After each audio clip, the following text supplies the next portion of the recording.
Welcome back to the show. Tessa, how you doing today? Reuben, I can honestly say I'm feeling the best I've felt in probably a month. We That were is talking about this off fantastic. air. We'll spare our listeners, but yeah, it's just been one thing, one bug after another. Stomach bug, sinus infection of the millennia. Finally have some antibiotics and I'm feeling so much better. So, yay. How are, So glad to how hear are it. you Yeah. doing? How are you Uh, doing? I'm kind of in the same boat, just getting over a little something, a little stomach flu or something. I don't know, but And you it, never get sick. I know it's not fair, but yeah. You have to Um, suffer like the rest of us humans. yep. I was down for about a day. I was fun. I've been functional the rest of the week, but just, at like 80 to 90%, like it's enough to Okay. let me know this is not full capacity. But Yep. that's okay. That's okay. We're Well, here you're now. you're I was gonna say your 80 or 90% is most people's 100%. So That's I sweet would of take you. it. It's It's true. summer has begun. We are officially on summer whatever at my house now because kids are out of school. And with having my kids home, Cy and Lucy, it's like I had forgotten how inefficient I am when I got the two teenagers coming into my office all day. Like, They have to be in your office in and out all day. It's the one yes, room in the house they yes, need to be in. just Yeah. just the interruptions constantly. Oh man, whenever it's time to go back to school, I do remember like that first day where they're back at school. It's like the most efficient work day I've ever had. But No yeah, distractions. I like having them around though. So I'm not complaining. Yeah. I'm just telling you the Well, work productivity suffers a little bit. I But feel you on that. I've been bouncing around a few different states and, hanging out with a lot of family, a lot of fam time, a lot of nephews, nieces, and well, nephews, sorry.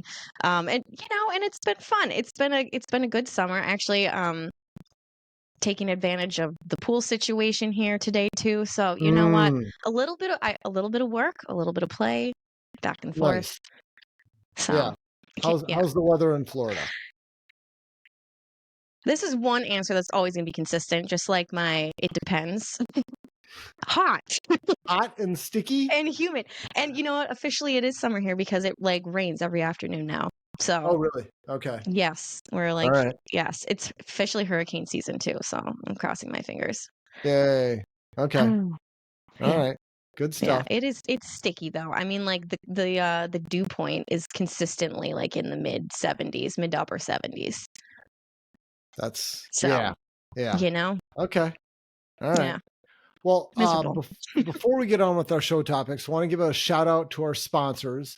IEB, Inspector Empire Builder, just got done with their annual big conference called Unite. I'll just share a little bit about it. They had over 150 inspection companies under one roof. They had a Wow. bunch of powerful keynotes, business transforming workshops. Inspectors walked away fired up, reconnected, refocused. A lot of solo inspectors there, a lot of team owners, and lots of new strategies. And the next one is going to be in a year, but there's another event coming up in the summer that's going to be online, and we'll talk more about that next time. So Okay, cool. love everybody at IEB. So Nice.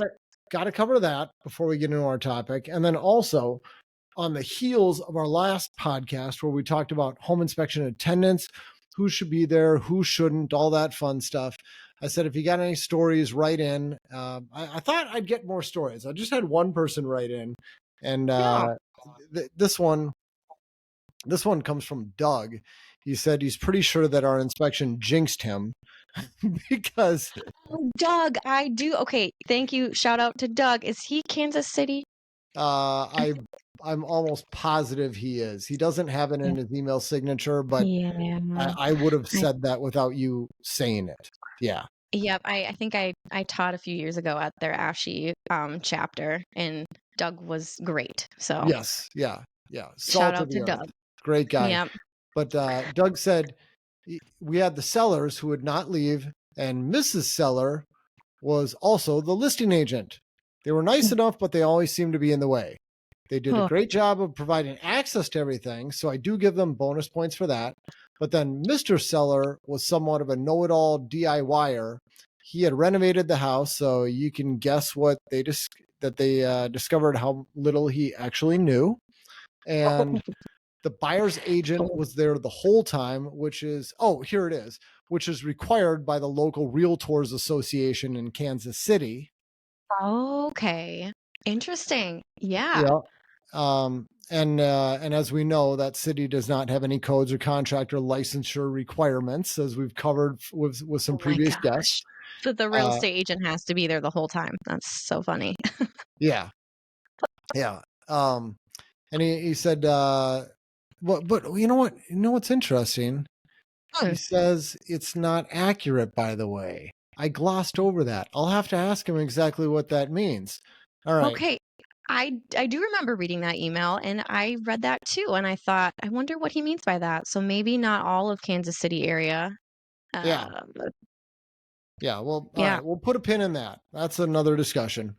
Okay. But he said it was the first time doing an inspection with this guy during the review. He kept on saying little things to the buyer like, well, that's not important to fix. Or Mm. I don't know why home inspectors always call that out. It's never a problem.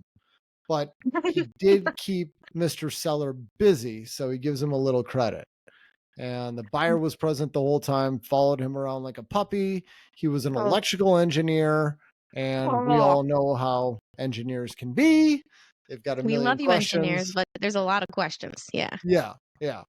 So, good times. Thank you for sharing, Doug. That's Thanks, Doug. That sounds like a doozy. yeah, yeah, Congratulations on surviving that one. That's one of yep. those inspections where you get done with that one and you're just ready to go home. You want to be done. Yes, yes, yep. You just want to go relax. You don't even want to write the report right away. Nope. You just want You to just need a go break. veg out or something. Yeah. Yes. Yeah, Mhm. for sure. Oh man, we might have to have Doug on our show. Ask him We about may Kansas have to. City. Yeah. Yeah.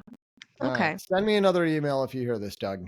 If anybody's listening out there. Yeah. Exactly. Yeah. Ugh.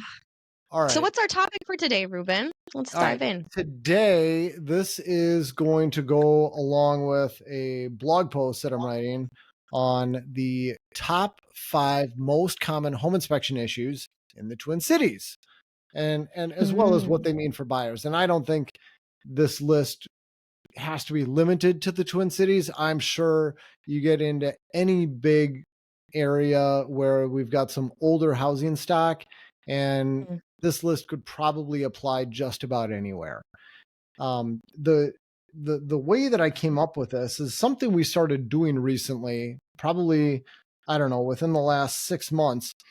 Is I've got somebody on my team reviewing all of the report summaries, all of the things that we list as priority items in our inspection reports. And they send me an email every day of everything that got called out as a priority from the previous day. Because Okay. uh, number one, I like looking at the photos. I want to see photos of Mhm. bad stuff. And Yeah. number two, I like just kind of auditing this stuff. It does not take me a lot of time. There's never a huge list of priority items that we call out. So Yeah. it's manageable for me to look over these every day. And occasionally I find stuff where it's like, we didn't quite phrase it right, or we could have said this better, or let's all have a learning moment. Um, Yeah. I've enjoyed reading over all of these items, but something I also started finding in seeing these over and over again is we're calling out a lot of the same stuff. It's a lot of repetition on these priority items. So I thought, let's just make a top 5 list. So, Cool. Well, um, that's helpful to have a little bit of background on that. And can you define like what quote priority means for structure tech? Like how do you have a different system for how you rank things when you call things out, and what does priority mean?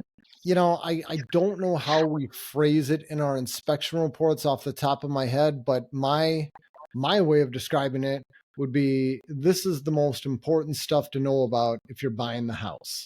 This is stuff you should know about right away. Um, Sometimes it may affect your buying decision. Other Okay. times it's just really important, and we want to put it at the beginning of our report to make sure you really see this. because as Okay. you'll find out as we're digging through some of these are not that big of a deal to fix. I mean, they're Mhm. quick and easy. Two of them on my list are quick and easy fixes. It's not that big of a deal, but they have a high potential for danger, or they really freak people out. So Okay. that's why we're So you putting them as priorities. so you've probably morphed that list over the years. It's probably, I'm guessing, grown as you've learned what sets home buyers off, what makes them really anxious, what creates like callbacks and frustrations and stuff from clients. And so you've adapted that list to be able to kind of handle some of these common Yeah. problems. We Okay. have, and we've taken some off. I mean, we used to Hmm. when we had really old appliances like a furnace that's 20 years old, we used to list that as a priority item, but it got so many people thinking that because it's in the summary and because we list it as a priority, they have to replace their furnace now. And we've Yeah. actually stopped putting old appliances in the report summaries as priority items. We actually Okay. remove those from the priority list. So, Really. like you Yeah. said, the list changes over the years. Yeah, Yeah, yeah. And a lot of times, like if it's a health safety issue, that gets a priority setting, right? Or something like it really certainly big, could be. Yeah. expensive to egregious. Okay. All right. Yep. Yep. Exactly. Okay. So, number one, and this is probably the most, I don't know, the most all inclusive one, the most general one that I have on the list. I got some really specific stuff, but this one I'm just calling water management problems. Okay. And it's something we've probably talked about on the podcast at least a dozen times, I'm sure. All the And time. yeah, we're just thinking about managing water at the outside of the house. We're thinking about rainwater hitting the roof, and then where does it go after that? Hmm. The ultimate destination for that rainwater needs to be well away from the house. If the water gets funneled into areas and it hits the house, that's bad water management. If the water, if you have gutters and you have downspouts, but you have a single downspout taking a ton of water and dumping it right next to the foundation, that's bad water management. And this, Hmm. I mean, this affects so much. It causes rot around windows, problems around doors, roof wall intersection problems where you get water going behind the siding, and it leads to basement water intrusion problems as well. And Hmm. people kind of freak out about all this stuff. Yeah, I was gonna say, like, when I first read this title, water management problems, I thought, well, that's not really does it in my mind, I was thinking priority as like a health and safety issue or a big issue, big problem, a scary problem that's really expensive. But you're right, these water management problems are some of the biggest, scariest things that buyers freak out about because it ends up showing up as rot or structural issues or mold, and that is, I mean, people freak out about that. And Yeah. I was actually just thinking, I was in a house coach appointment last week in the Twin Cities, and this couple had just recently bought their first home, and it had a completely finished basement. And bless their hearts, they did all of the inspections that they could possibly do when they bought it. They actually did a structure tech inspection, they did a sewer inspection, thank goodness they did because there were problems. They did Oh, a radon test, they did a mold test, and the mold count came back with Aspergillus like penicillium mold, um, like at high levels in their basement. okay. And one of their top priorities was like just their air quality and being healthy in their house. And so when I got there, I was like, okay, we got to check this out. And yes, it's like a 70s paneled basement, with old carpet in it, and you can see the mold growing on the paneling. Like it's fuzzy. You hold a flashlight up to it and you can see it. Yeah. And then I walk around and there's this other room in their basement that doesn't have a heat source to it, and it looks like it was done at a different time. And it was interesting because when we'd done the walk around the outside, there was a back porch addition that was built on this house like in the 90s. It was a 1960s like store and a half, and they built this addition off the back in the 90s. It was like sunroom, and there was this patio that sloped towards it, like this paved patio.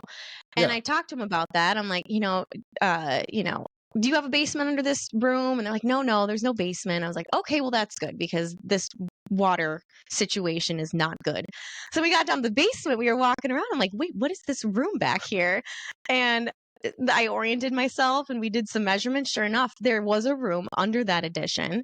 And when I got in there, I started looking closer. And sure enough, on the wall that was right below where the patio sloped towards that addition, there was like pink stuff growing on the wall, and there was dirt at the baseboard and some ants, and there was just, I knew it was sheetrocked, and I was like, oh, once they pull the sheetrock off, it's going to reveal It's going to a be whole gross. mess, a Yeah. whole mess. So you're right. It's like it always goes back to the source, water Yeah. management, and fixing that issue first before you try and rip out all the finishes in the basement and refinish it. It's like that's, don't do that. Yes. Yes. And Spend your money on fixing the water management issues first.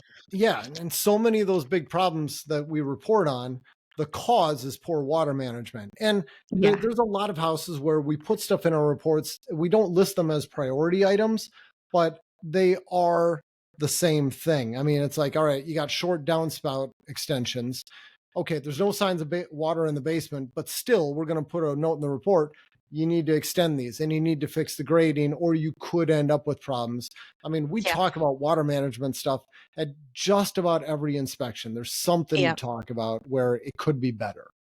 Always. So, yeah. Yeah. And even I get, anybody that's listening out there that doesn't have basements for your houses, water management issues. We're even talking about like humidity control too. I mean, we're focusing on outside right now, but moisture is a home's worst enemy from the outside and from the inside. And so if we've got a really hot, humid climate, like I'm sure you're looking for your own issues with condensation problems and mold and degradation.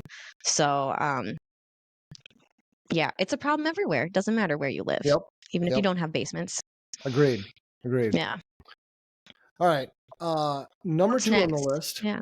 And this is an easy one, but it is unprotected overhead electric wires. Now, the wires that come into a house, and just about every old house in Minneapolis and St. Paul and the surrounding areas, they're going to have what's called an overhead service drop. That's where the electric power is coming into the house through overhead wires.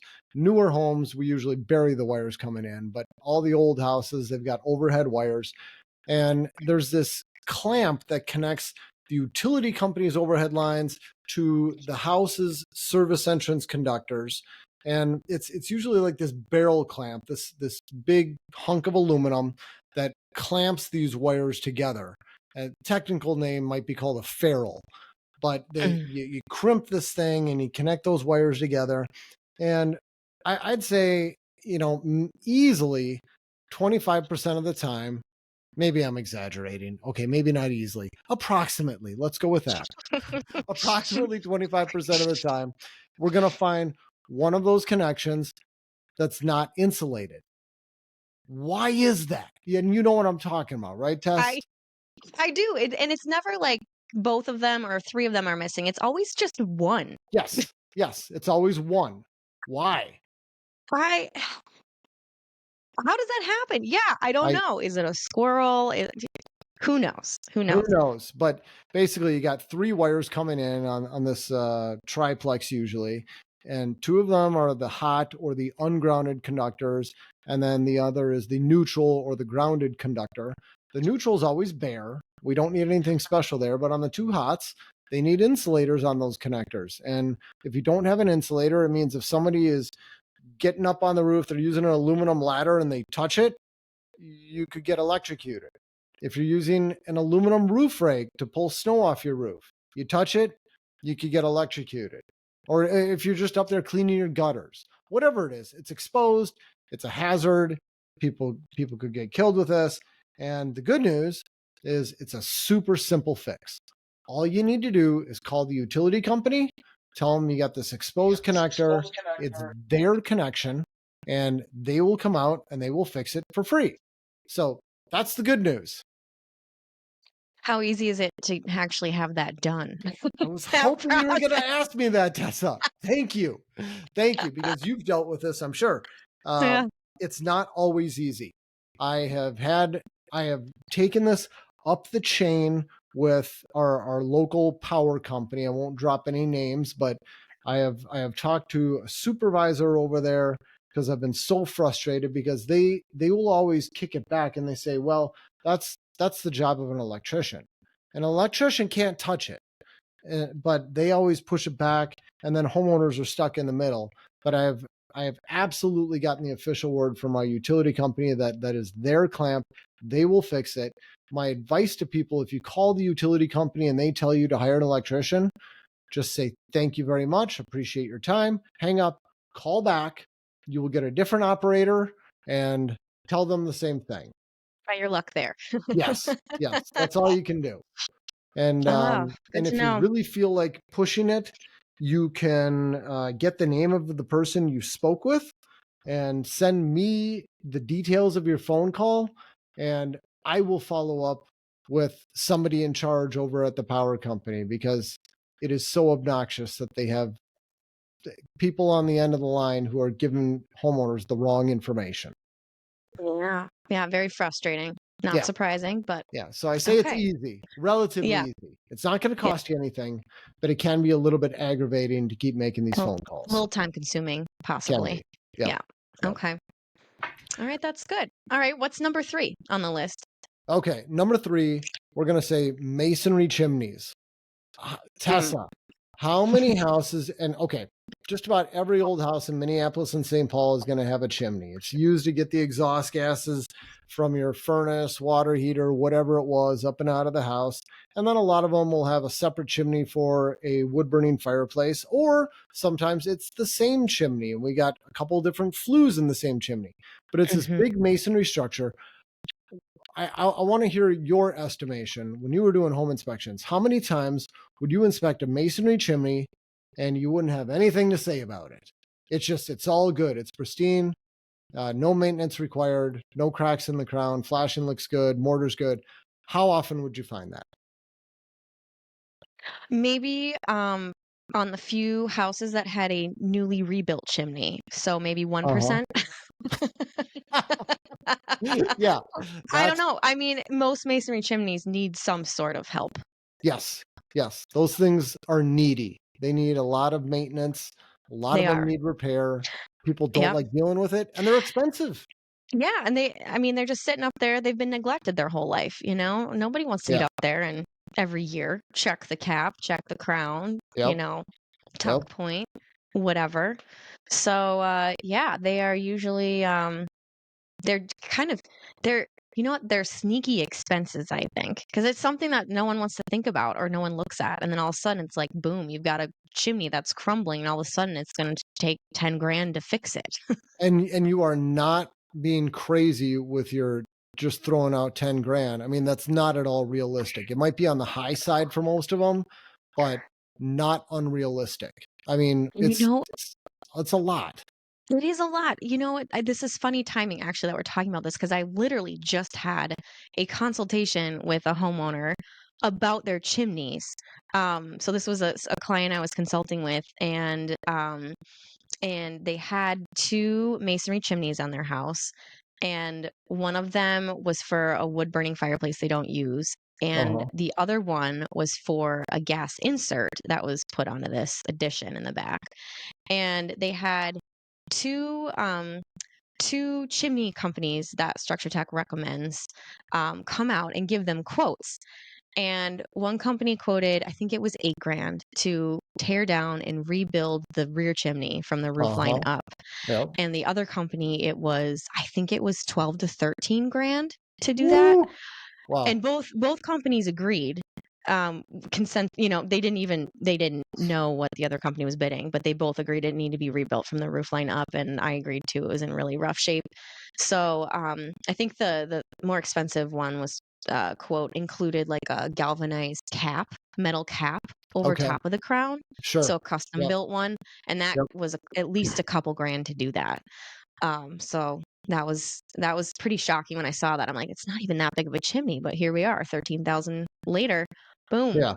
And the other chimney, it was quoted just rebuilding the top couple courses and doing a new concrete crown and also a custom cap, and that was like 8 grand for that. So expensive.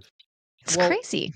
and I don't know if we talked about it recently on the podcast, but I recently did a blog post about this. I know that talking about doing what, you remember Steve Trumbull with Yes. Chimney Doctors. Yes. He's the owner over there, and something that they're doing a lot of now is what he calls a chimney delete, where they remove the chimney down below the roof line and then they just frame over it, and all you have coming up out of the house is the metal vent for your furnace, water heater, flue, whatever it is. And Okay. he said in just about every case where you got a chimney that's in bad condition, it's more economical to do a chimney delete than to repair the existing chimney. And then you're done Yeah. with maintenance. There's nothing to do. Yeah. Interesting. So, okay, that was not one of the estimates that was included in these bids. So, I was kind of curious to see if like that would be possible. I Yeah. wonder how often they're bidding that. Is Was that it? something that do you think you have to specifically ask for that as a homeowner No. because it costs less and they're obviously not Mm, making as much? I don't think so. My guess is if they didn't include that as one of the options, there was probably a reason that you couldn't do that. I mean, Yeah. that'll work when the chimney is in the middle of the house, but if the chimney is on an exterior wall, I It can't imagine was. how you do it. Okay. Okay. Yeah, this one was on a back. Yeah, it was on a rear wall. So it was like actually a structural component of the back wall, it looked like. Okay. All right. That's why they didn't suggest it. Yeah. Yeah. So it's got to be the right kind of chimney, but Yep. that's a good option if you don't want to have to deal with the regular upkeep Yeah. of a masonry structure. Yeah. Yeah. For sure. And then, as long as we're talking about this, I gotta mention getting a level 2 inspection. That's where you take the camera and you look at the Yeah. inside of it. This is something that we recommend anytime somebody's got a wood burning fireplace in a masonry chimney. I'd say less than 1% of those pass the inspection. I mean, just about every time we're doing the camera inspection on a masonry chimney, wood burning fireplace, there's problems inside the flue. There's missing mortar, there's cracks, there's missing parging on the smoke Smoke chamber, chamber. all kinds of issues where we end up saying it's not safe to have a wood burning fire here. Yeah. So, I'm trying to think. Have you ever seen one pass, actually? I you don't know, think I've ever seen one pass. I think we probably have one pass about once a year. Yeah, maybe. Oh, I'd it's love to see it. Yeah. it's very unusual, and it's Yeah. usually what you described earlier, where it's a recent rebuild. Rebuild. Yeah. Yeah, Okay. yeah. Yeah. Yeah. Pretty Somebody rare. put something into it. So Wow. that was number 4 was masonry chimney problems. You buy an old house in Minneapolis or Yeah. St. Paul, your home inspector's probably going to say something about the masonry chimney. And Yeah. I'm not trying to scare the heck out of people. I mean, some of them just need some maintenance. Sometimes it's a matter of, the crown doesn't look great. You got some cracks in there. You could get up there and caulk them. Yeah. Maybe there's a little bit of tuck pointing that needs to be done. It's not all major, but just Yeah. about every one of these chimneys is going to need something. You know what was interesting? There was a product that these companies were talking about applying to the to the crown to seal it basically, and it just looked like a thin layer of mortar, but it's flexible, and Yeah. I think it lasts maybe another 5 to 10 years, and it just prevents you from having to go up there and caulk the cracks every year. You just put this on top of the existing crown, and it seals it. And I thought that was cool.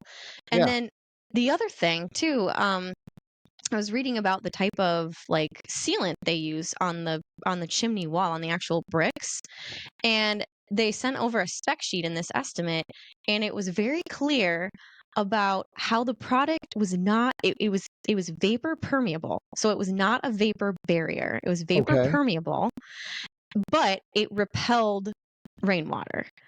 So to me, it kind of reminds me of like Tyvek or weather resistant barrier, like behind siding that we use up here, in the Midwest. It's like it's vapor permeable. It can allow the wall to vapor can move through it. It can dry, but if you've got rain that gets behind the siding, it's going to hit that Tyvek and run down and protect the Yeah. wall sheathing behind it. So same thing for these chimneys, is that putting this kind of coating on there will help prevent rainwater from soaking in. But if there is moisture in the bricks, it can still dry. Because I've seen so many houses too where they've got chimneys where water's getting in, and the cap is all crumbled, or we've got cracks and gaps, or they're missing a weather cap or whatever. Yeah.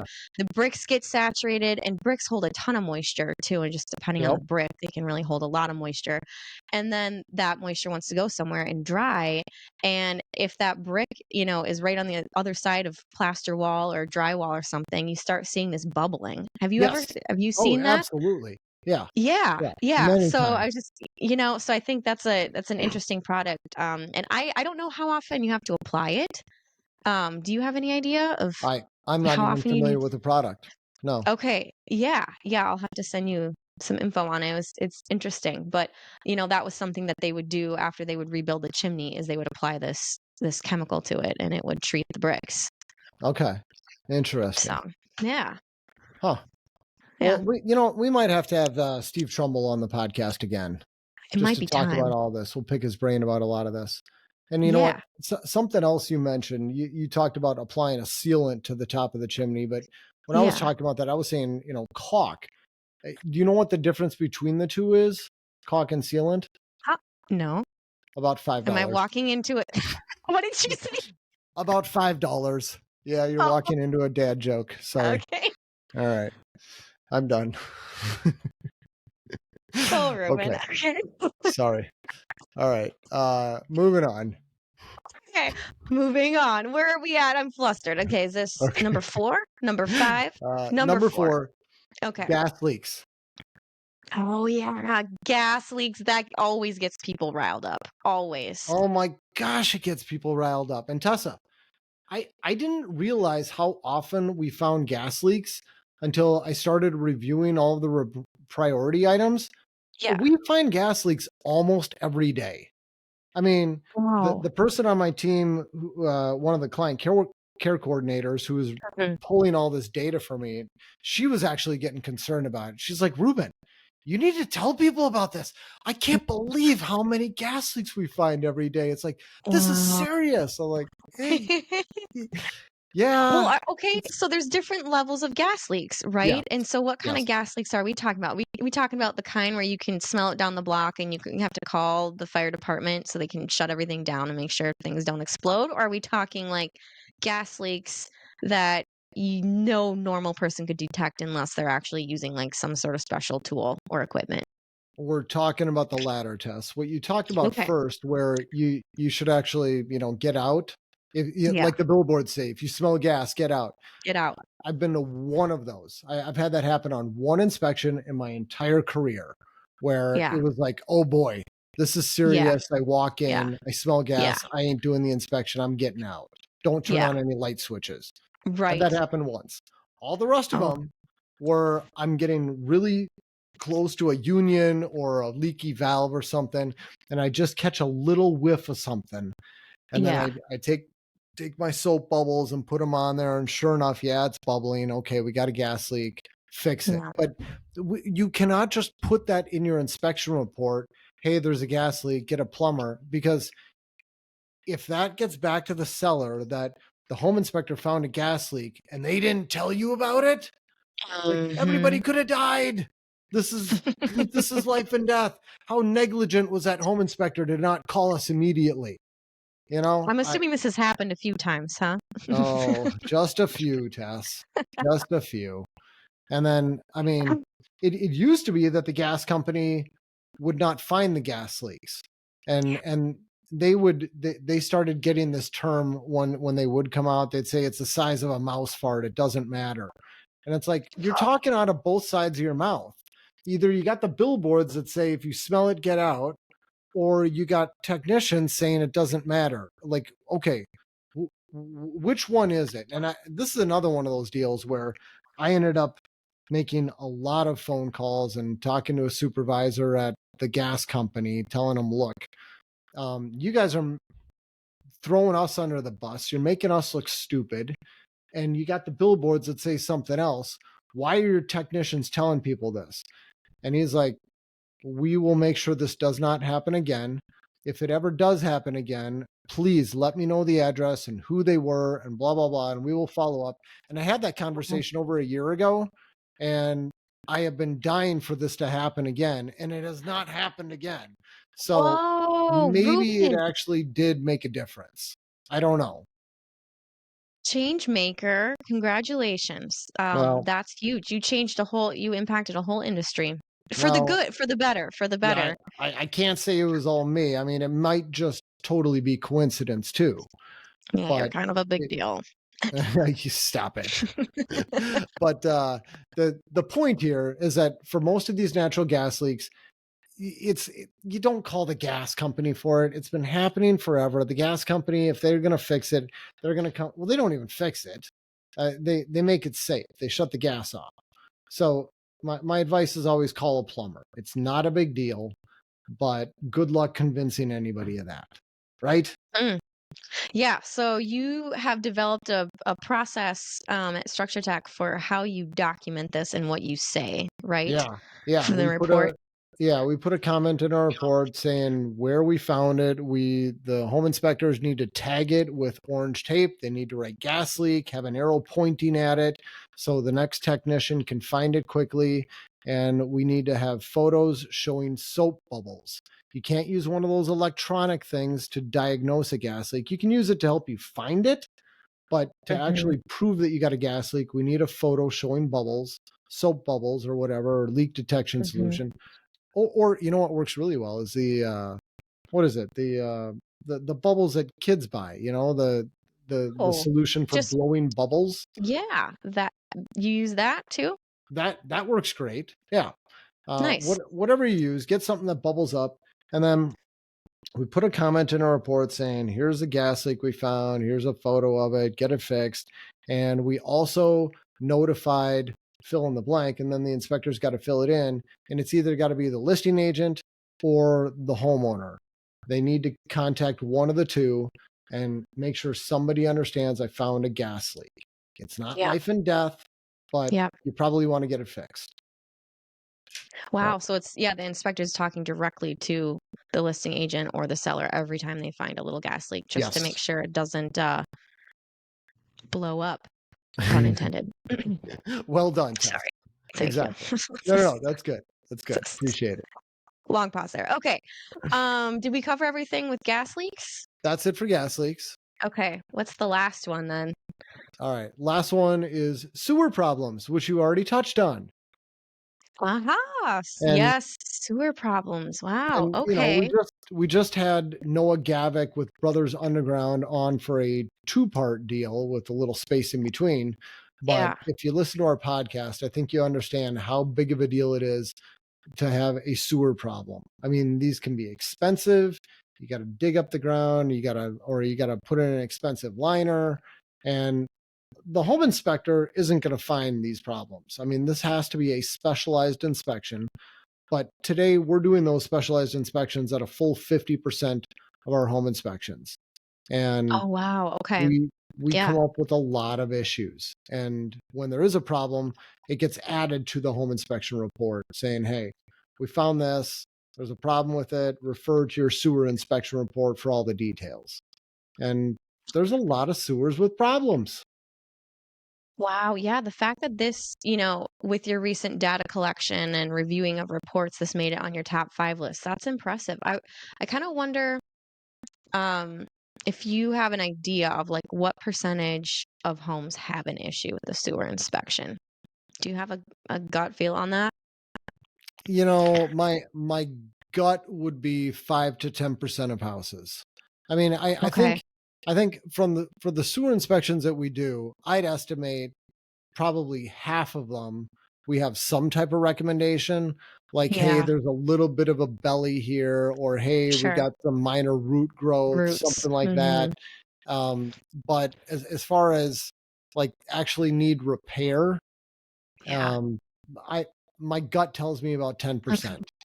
Okay. And that's of maybe 50% of the houses that Structure Tech is inspecting. 10% Exactly. of those. Okay. Yeah. Yep.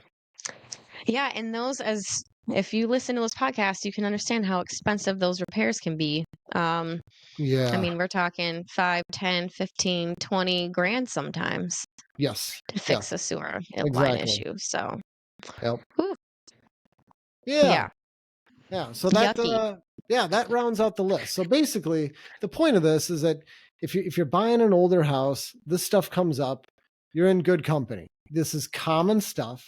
It doesn't mean it's right, and this stuff should be addressed, but Yeah. it's not unusual. And if you're not cool with this kind of stuff and having to deal with it, well, maybe you don't want to be buying a used house. this this just comes with the Then you've got a whole territory. different set of problems for new construction that you should blog about, Reuben. Oh my gosh, yes. Yeah. Yeah. Yeah. Well, I think that's just an important takeaway. There is no such thing as a perfect house, and you just have to kind of reset your expectations depending on the type of house you're buying and where you live. Yep. And for Twin Cities housing stock, all this stuff is super common. So as home inspectors, even though it's like, oh yeah, that sewer line needs to be fixed and that chimney is crumbling and falling down, and oh yeah, we got a gas leak. It's like, oh, just another Tuesday. Yeah. Yeah. Yep. Exactly. It's Yeah. common stuff. Yeah. Well, this was really helpful, Ruben. Do you think you'll do a part 2 of this blog and extend this list? I may. I hadn't even thought about that, but I think now that you mention it, I'm gonna start thinking about what's the next top 5, because that might be a Yeah. fun topic. I think so. I think that'd be really interesting. Yeah. Yeah. Yeah. All Cool. right. Cool. Well, hey, this is Well, a short show. We finished in under an hour. high five. Let's go. Yeah. A Yes. long time ago, we talked about moving more towards 20-minute podcasts, and it didn't happen. We failed. We failed We at failed. that. That's Yeah, all right. we Well, definitely we're go down having rabbit fun holes doing here. this. Yeah. Yeah, we hopefully our listeners are learning something from our ramblings. So, I hope so. Yeah. and if All right. not, don't tell us. Just kidding. No, we want your feedback. We want your feedback. Ruben, how do they contact us? You can email us. It's podcast@structuretech.com. Again, that's podcast@structuretech.com. And Tessa, if they want to get a hold of you for your consulting services, Florida or Yes. Minnesota, how do they reach out to you? You can check out my website, yourhousecoach.com, and all of my contact information is on there. Email, phone number, Sweet. all of it. Excellent. Thank you, Tess. Thanks for coming on. Thanks, Ruben. And I'll see you next week. Have a good one. Sounds good. Thanks, everybody. Take care. Take care.